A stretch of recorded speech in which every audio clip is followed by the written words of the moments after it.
Assalamualaikum warahmatullahi wabarakatuh. Alhamdulillah,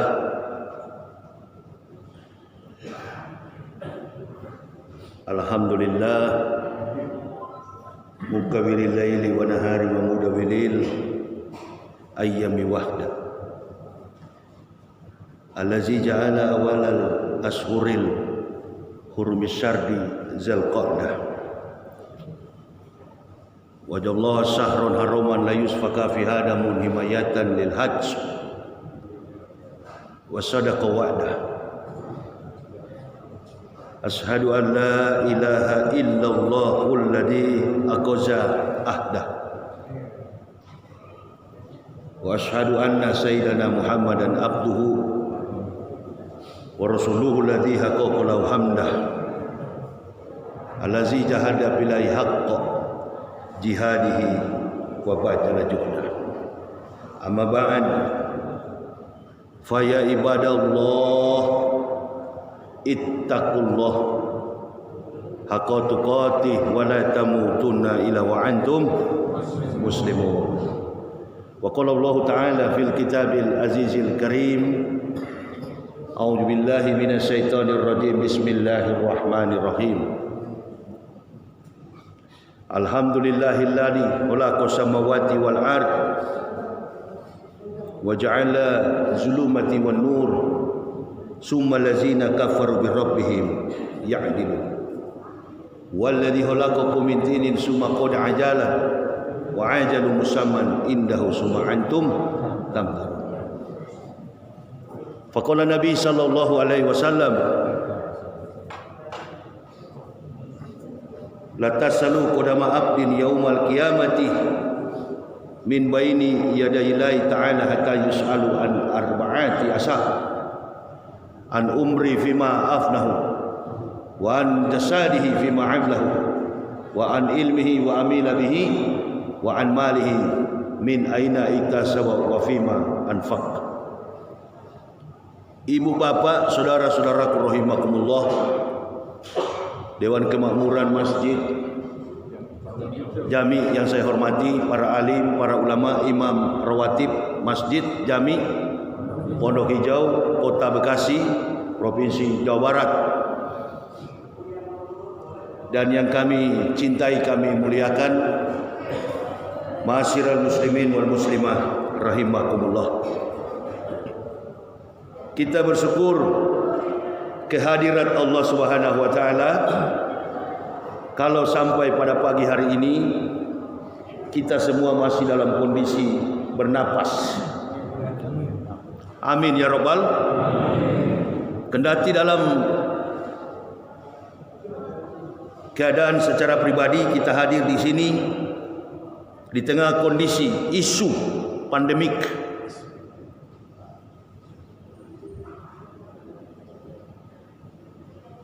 dalam asumsi diagnosa mungkin di antara kita hadir dalam keadaan sakit, tetapi alhamdulillah kita masih bernapas walaupun ngos-ngosan pakai masker gitu ya. Tapi masih bernapas. Kalau di dalam masjid begini buka aja tuh masker itu, nggak ada penyakit di dalam masjid, yang ada penyakit di luar masjid. Kita sholat tapi khawatirnya terlalu tinggi sekali. Dalam masjid begini jangan ada keraguan-raguan, saf dirapatkan, justru yang sakit pulang sehat. Amin ya Allah ya Rabbal. Jadi bukan cuma masjid yang selesai Pak. Kalau sudah datang ke masjid, pulang insya Allah segala problematika hidup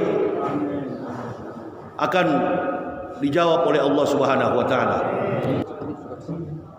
Salawat dan taslim tak henti-hentinya kita haturkan keharibaan Nabiullah Rasulullah Muhammad sallallahu alaihi wasallam. Ibu bapak, saudara-saudaraku rahimakumullah, kita beberapa hari yang lewat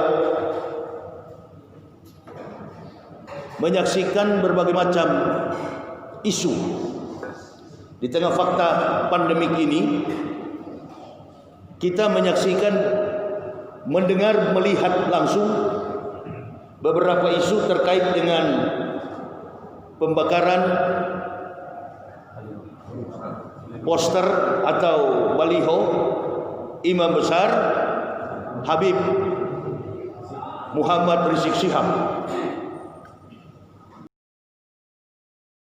Saya menilai ini ada satu masalah yang kemudian mempengaruhi sekian banyak masalah.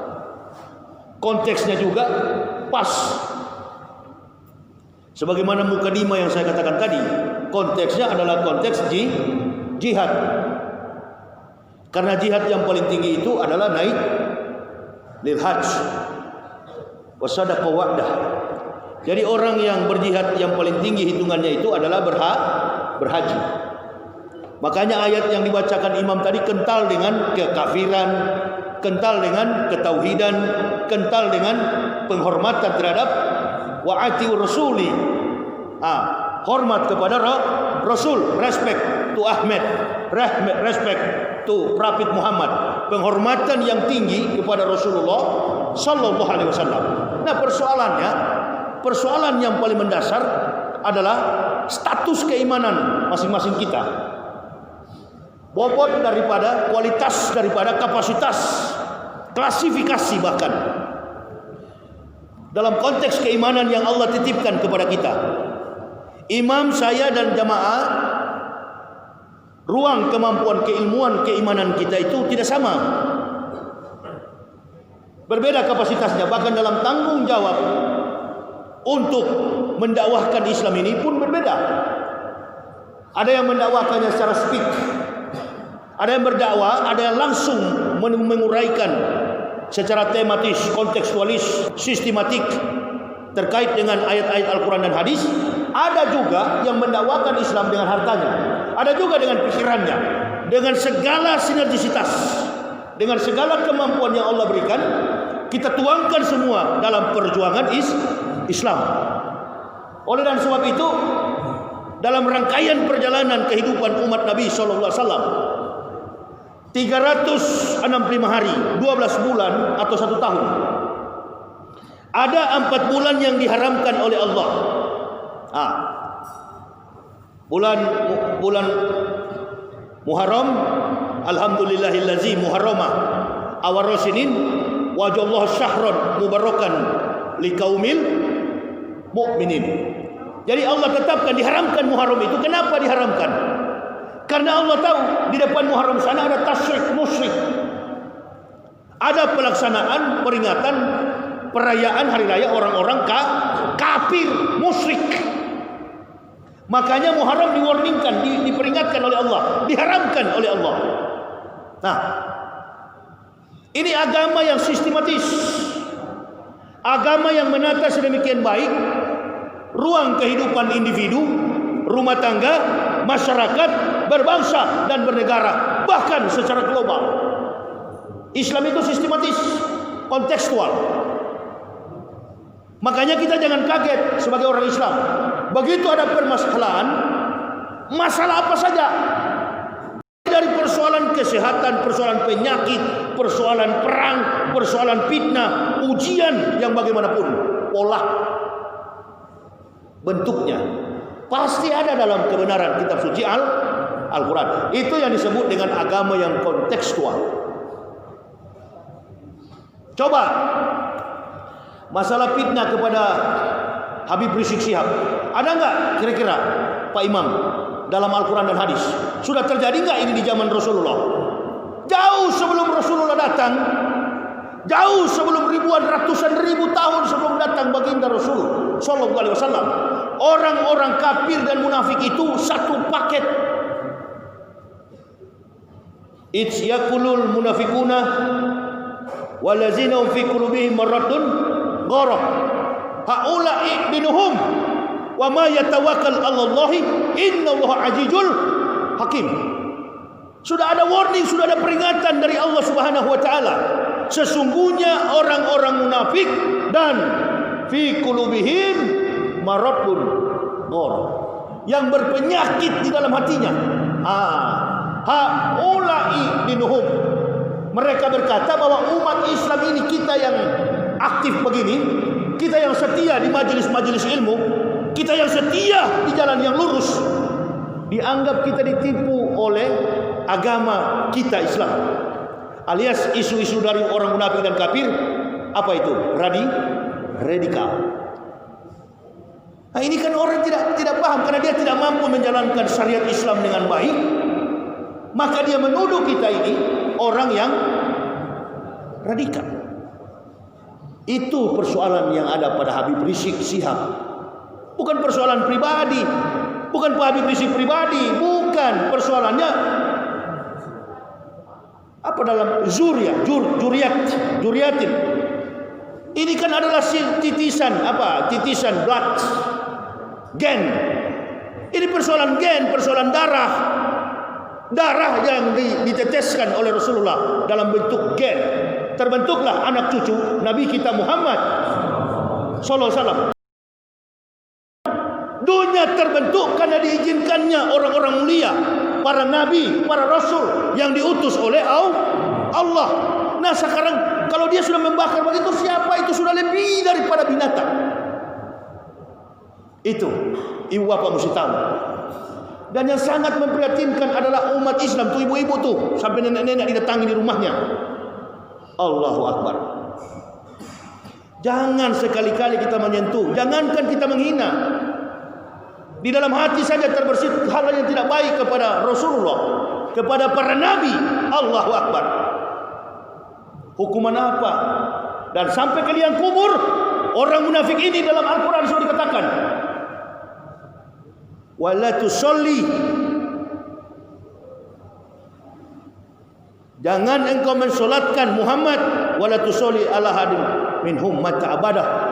Jangan sekali-kali engkau mensolatkan salah seorang yang mati dari kalangan orang munafik. Mata abadah, wala takum ala qabri, dan jangan berdiri di atas kubur mereka. Berarti jangan mendoakan. Ini yang melakukan kan orang-orang munafik. Ini munafik dengan kafir ini memang dari zaman sebelum ada Rasulullah SAW. Di zaman para nabi pun sudah ada mereka. Jangan heran. Ruak di publik ini yang sampai ke tingkat nasional begini, ini sudah permainan kelas tinggi, high class political. Ini bukan orang-orang sembarang yang bermain begini. Lalu sekarang si kafir ini entah lari kemana. Sebenarnya kalau dari berbuat begitu sudahlah Jarod. Kau kan laki-laki, Budi Jarod itu. Hadapi sajalah. Coba nonton ceramah saya. Di mana-mana saya bilang saya tidak perlu umat Islam bela. Cukup doa. Kalaupun ada yang serang rumah saya, Allahu Akbar. Tuh biar di mobil ada tuh samurai begini panjang tuh, hampir 2 meter. Kalau 50 orang di depan atau 100 orang, saya tidak akan lari. Saya hadapi, saya rimbas, saya tebas, kendati saya roboh. Nah, itu berani berbuat, berani bertanggung jawab. Karena ini salah, karena maksiat, karena tidak beriman, kafir, munafik, makanya jiwanya pengecut. Ibu bapak rasakan sajalah, kalau takut mati, takut susah, takut dengan ancaman, takut bicara kebenaran, berarti antum belum beriman. Amin ya rabbal. Antum belum beriman. Kita bukan tidak percaya, contohnya begini, corona sekarang ini, isu corona, COVID-19. Ini kerjasama World Health Organization, WHO, ini WHO, Organisasi Kesehatan Dunia, bekerja sama dengan mafia-mafia. Bukan pemerintah kita yang salah. Pemerintah harusnya jangan terlalu percaya WHO. Kenapa? Imunitas orang Indonesia, tubuh mereka kuat karena vegetarian, suka mengkonsumsi makanan-makanan yang bernutrisi, makanan-makanan berkarbohidrat, makanan-makanan mengandung protein tinggi, ikan, dagingnya segar, semuanya itu yang menumbuhkan imunitas di tubuh kuat. Adapun corona, kita yang begini, saya berceramah, ibu bapak duduk, kalau virus itu ada, kita semua sudah terjangkit. 14 hari dia berdiam dalam tubuh kita, 14 hari dia mati virus itu. Cuma yang sensitif itu COVID-19 ini, begitu dia masuk kepada Pak Imam adalah pengidap tuberkulosa. seorang tuberkulosis, seorang pengidap penyakit TBC, jangan berdekatan berarti dengan beliau, karena droplet, semburan, tiupan daripada ludah kita yang mengandung virus itu akan terjangkit. Begitu juga dengan pengidap HIV/AIDS, jangan bergantian alat cukur rambut, juga jangan bergantian sikat gigi, akan terinfeksi, akan tertular. Itu. Tapi kalau COVID-19 begini, enggak. Kalau kita tadi Pak Imam berjamaah rapat kita kakinya, di sebelah saya TBC, di sebelah sini AIDS pun enggak apa-apa kalau tidak bertukar darah secara gen, enggak jadi masalah. Baju enggak apa-apa, keringat enggak apa-apa. Nah, dari setiap penyakit itu ada gejala, ada dampak, ada bias. Orang mau sakit demam, yang pertama apa Pak Haji tandanya? Panas tinggi, suhu badan naik. Dia naik suhu badan, kemudian mulai demam. Ya, makan sudah tidak enak, menggigil badan. Nah, saya 16 tahun di Papua. Saya dan keluarga, istri 3 orang anak ini, sebelum masuk Islam kami sekeluarga, kami ini pengidap malaria. Siapapun pendatang yang rambut lurus, bukan orang Papua asli, masuk ke Papua, tinggal di Papua, di atas 3 tahun, pasti pengidap malaria. 2 bentuk malaria di Papua. Malaria tropika, orang bisa gila. Itu disebabkan oleh nyamuk Aedes aegypti. Dan ada juga malaria tersiana. Nah, ini Pak Imam tidak boleh lapar, tidak boleh capek. Ini barangkali yang dimaksud oleh COVID-19. Dalam studi atmosfera, ruang angkasa, corona ini lapisan paling tipis di luar matahari. Lapisan tipis matahari itu namanya corona. Suhunya 1 juta derajat Celcius. Di ceramah yang pertama karena berapi-api saya bilang 100 derajat, bukan mendidihkan air 100 derajat. Tapi corona itu suhunya 1 juta derajat Celcius. Warnanya keabu-abuan, berduri bentuknya, warnanya keabu-abuan. Itu akan nampak pada gerhana matahari penuh, akan nampak corona itu. Nah, pertanyaannya sekarang, kenapa dia ada di bumi? Bisa jadi analisa ini adalah senjata biologis. Kalau sudah bercerita tentang di matahari, luar angkasa, di bulan dan lain sebagainya, berarti imbas daripada itu siapa yang bawa astronot? Mana negara yang sering ke bulan? Mana yang pergi ke matahari? 2 negara, Amerika and China. Persoalan bilateral, garis ketetapan bernegara antara 2 diplomasi raksasa, China dan Amerika. Ini yang membuat imbas. Sekarang Ustaz kalau dia ke Indonesia, satu saja tujuannya, komunis ingin mengganti kita. Itu saja. Jadi pemerintah salah? Bukan pemerintah salah. Ketidakmampuan seorang pemimpin, leader, membaca jejak politik di masyarakat. Dia hanya mendengar segelintir orang yang merusak reputasinya. Perhatikan sekarang gejolak politik. Nah, pendakwa pun harus mampu membaca itu. Jangan cuma di masjid surga neraka, yang tidak ikut kaki celana kurang pendek masuk neraka. Bukan itu lagi persoalannya sekarang. Berhentilah begitu. Justru itu akan menghancurkan ukhuwah Islam. Sementara kita hari ini harus bersatu. Rapatkan barisan kita, karena kita dikepung. Kita dikepung sekarang ini. Dia cuma segelintir orang, tapi berusaha mendorong gajah. Itu saya katakan tadi. Siapa pemainnya? Fala tuti'il kafirina wajahidum bihi jihadan kabira. Pemainnya adalah kafir, komunis, mendorong dunia ini supaya mengikuti cara mereka. Enggak, di mana-mana negara komunis sudah gagal. Yang tersisa sekarang adalah Korea Utara. Indonesia akan ke situ. Syukur alhamdulillah masih ada pendakwa-pendakwa yang mau peduli. Makanya kita dari sekarang bersatu. Kalau Habib sudah dibakar fotonya, bukan persoalan Habib Rizik pribadi. Habib Rizik itu melambangkan perjuangan suci kaum mukmin. Jangan bilang umat Islam lagi, karena banyak yang ngaku Islam tapi pengkhianat terhadap Islam. Itu munafik besar itu. Ya, kafir dan munafik tidak sama. Nabi diperintahkan oleh Allah memerintahkan orang kafir dan orang munafik. Ya ayuhan nabiyyu jahidil kufar wal munafikin waqlus alaihim wa ma wahum jahannamu wa bi'sal masir. Wahai Nabi, wahai Muhammad, perangilah orang-orang kafir dan munafik. Disuruh oleh Allah. Berarti kafir bukan munafik, kafir yang menolak. Nah susahnya di Indonesia ini kan pejabat berarti penjahat. Penjahat juga berarti pejabat. Penjahat tapi jadi pejabat. Betul? Penjahat jadi pejabat. Pejabat jadi penjahat. Itu faktanya.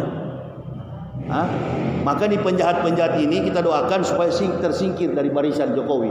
Akui atau tidak, Pak Jokowi ini menang atau dimenangkan, terbukti sekarang adalah presiden. Berhentilah yang begitu-gitu. Kalau ada yang baiknya kita puji. Ada juga kok yang positif. Jalan yang tadinya saya dakwah ke Surabaya, yang tadinya 12 sampai 14 jam dari Jakarta ke Surabaya, sekarang cuma 7 jam lewat tol Cipali. Begitu juga kemarin dari Bandar Lampung, dari feri Bakauni pergi ke Palembang, itu 15 jam itu. Belum lagi kalau jalannya rusak dari Lampung itu. Indonesia ini mana jalan yang saya tidak tahu lewat darat. Semua saya sudah keliling. Karena saya tukang keliling. Dari Bandar Lampung kemarin cuma 3 jam 12 menit saya suami istri. Alhamdulillah ya Allah. Sehatkanlah Pak Jokowi jangan sampai kena Covid-19. Enggak, karena memang itulah karya beliau. Kalau yang baik kita puji. Ini bangsa ini sudah terbiasa keras tapi hasil bisikan. Makanya saya berdakwah tidak mau dalam organisasi Islam manapun. My struggle for Islam is not Islam organization. Saya tidak pernah ada dalam barisan organisasi Islam. Perjuangan saya untuk Islam. Nah begitulah sebagai pendakwah. Ustadz jangan independen. Kalau independen di sana iya, di sini iya. Ustadz independen lama-lama dipanggil oleh Jokowi. Ustadz sini dulu ke istana. Kenapa? Ini amplop satu bal ini.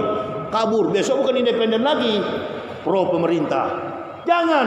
Ustadz itu walking on the right track.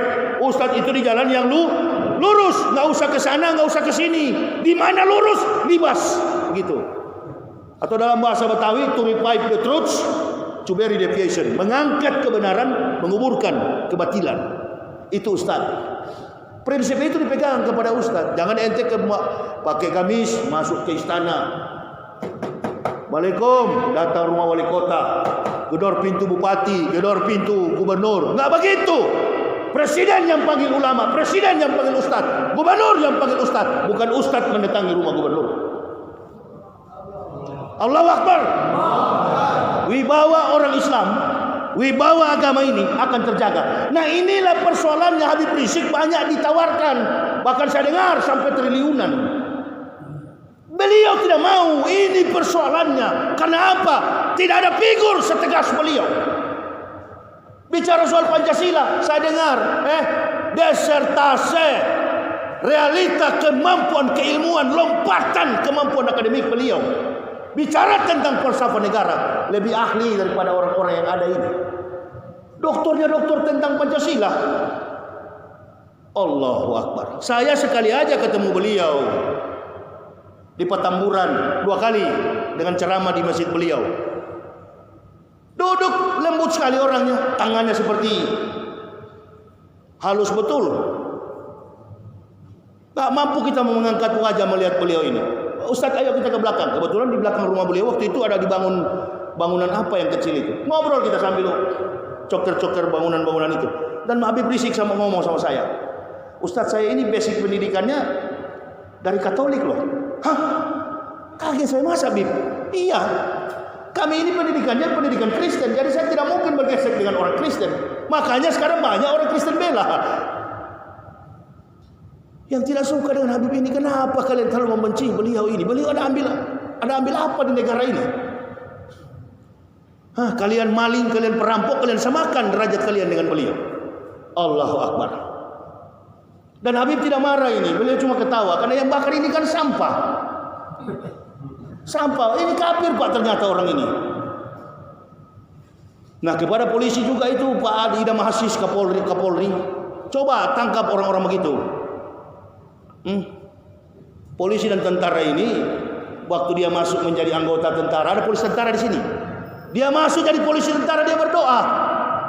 Dia orang Islam, sama dengan Jokowi waktu menjadi presiden, pasti berdoa, ya Allah, jadikan, luruskan jalan cita-cita saya untuk menjadi A, B, C, D. Begitu dia jadi, dia diperintahkan oleh rezim, dia diperintahkan oleh pembisik. Di samping Jokowi ini banyak kuda-kuda tua, Pak, banyak yang berkepentingan secara finansial. Itu persoalan Jawa mesti tahu. Ya, nanti ke depan Jokowi turun, ya kita carilah pemimpin yang baik. Amin. Kalau Prabowo, ini kan Prabowo sudah rasa presiden sekarang, kemana-mana Prabowo yang urus ke luar negeri.